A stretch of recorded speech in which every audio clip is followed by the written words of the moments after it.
Yo, what's up guys, Dallmyd here. Today I got a little story I want to talk to you guys about. It's about how I got fucked by Netflix, but before I tell you guys this story, I want to say thank you guys for all the support on yesterday's video. We almost have 3,000 likes on that video, and I haven't broke 2,000 likes on a video in a few months, and it really means a lot to me, and I just want to make sure you guys know that. And I haven't been super active on my channel lately, but I have family visiting from New York, and they only come once every maybe 2 years, and I just want to spend some time with them, you know. I want to make a deal with you guys. If this video can hit over 2,000 likes, I'll upload a video where I try to go for my very first Black Ops 3 trick shot.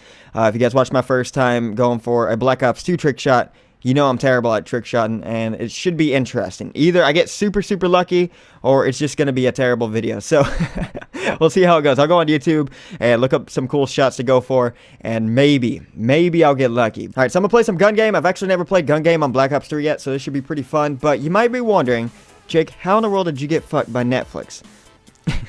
You wouldn't think you can actually get fucked by Netflix itself, but it can happen. And I'm here to warn you guys today, because, look, after I got fucked, my ass hasn't recovered, and I just want to make sure no one else gets fucked like I did by Netflix. Alright, man, so let me tell you guys about this story. I was watching a show called The 4400. Never heard of this show. It's a badass show. I really like it. Let me briefly tell you guys about this show so you guys can feel my pain. So, The 4400. 4,400 people get abducted, alright?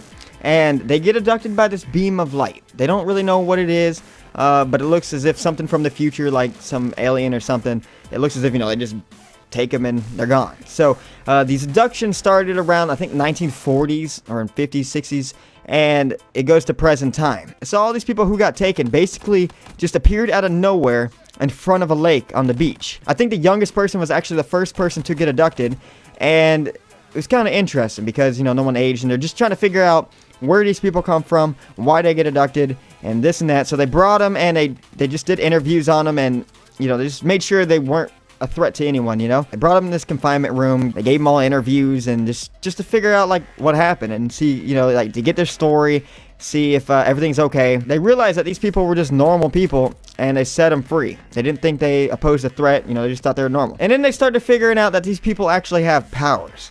And I think everyone has different powers. Some people are good, some people are bad.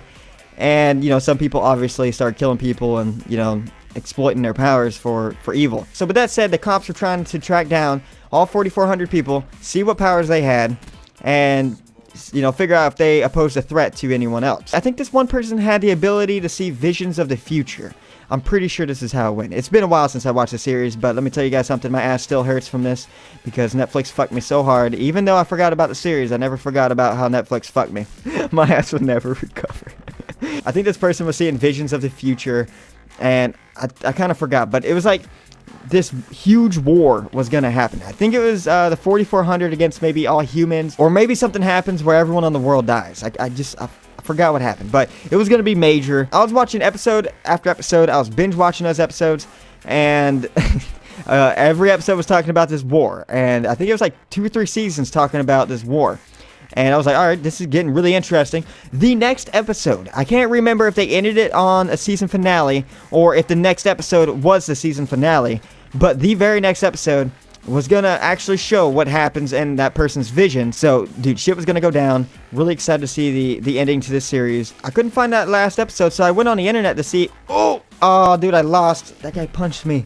I could have won. Yeah, but I went on the internet to see where I could watch this final episode, but then I realized that the show was canceled.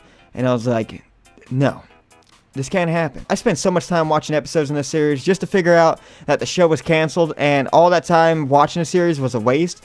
So bullshit, man. Like, Netflix, if you're watching this video by any chance, I doubt you are, but if you are, I want to make sure no one else gets fucked like I do. Can you please just give a little brief warning at the beginning of a new series if the show is canceled or not? Like, I don't want to watch the entire show just to realize it's canceled. You guys fucked me so hard. Like, that's so bullshit. Why wouldn't you give me a warning? I'll tell you something right now. I'm not going to get fucked by Netflix ever again. If I ever start a new series again, I'm going to make sure this series is not canceled, so I do not get fucked. You got me one time. It was a good time. You got me good. But you will never get me again. Alright?